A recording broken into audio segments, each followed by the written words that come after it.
तो आपकी कितनी उम्र में शादी हो गई थी? 5 साल में। और विधवा कितने साल में हो गई? 8 साल में। ससुराल नहीं गए और देखे भी नहीं। उसी दिन से हम संकल्प कर लिए कि मेरे जीवन में नहीं कुछ है, जब मुंह नहीं देखे तो हम इसी रास्ते से उतर गए, सत्संग से। धन्य हो मैया, आप जैसी स्त्रियों को ही पतिव्रता कहते हैं इस धरती पे। और आप जैसी माताओं के दर्शन करने से ही पापियों के पाप नष्ट हो जाते हैं। इतनी बड़ी ताकत है, ये सती स्त्रियां हैं। देखो सारी जिंदगी अपने पति की विधवा रह के गुजार दिया, लेकिन जीवन में किसी प्रकार का कोई दोष नहीं है।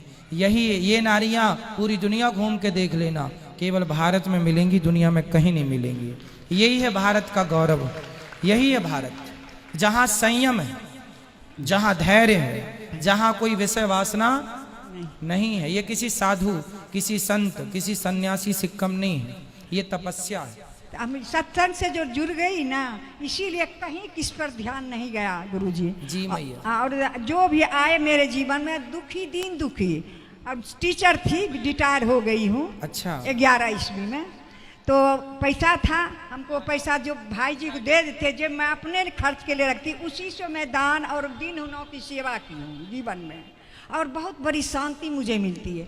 भागवत कथा से मेरे जीवन में बहुत कुछ मिला था, और इतना मिला था हमको सुख भागवत कथा से, जिसके चलते अथी में अथी लॉकडाउन जो लगा, आपका अचानक खोले, आपका दर्शन हो गया। मैं उसी दिन से इतना लग्न में हूँ कि आपसे के द्वारा मुझे बहुत बड़ी जो अधूरी थी मेरी शिक्षा सत्संग से, वो पूरी हो गई।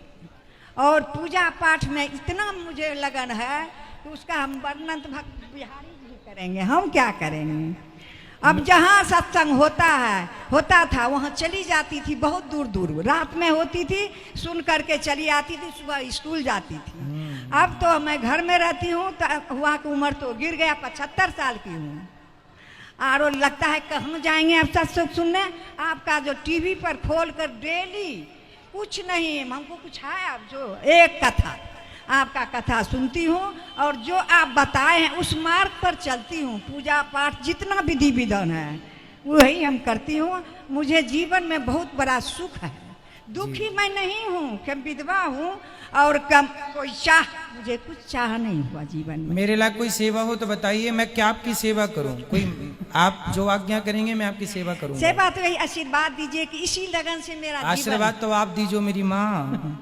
उसी लगन से हम चले जाएं। और अभी जो आई हूँ इतना मैंने, आपने अपना लोक और अपना परलोक दोनों तैयार कर लिया। यहाँ आई जो हूँ आपसे मैं करवाने के लिए गोदानी।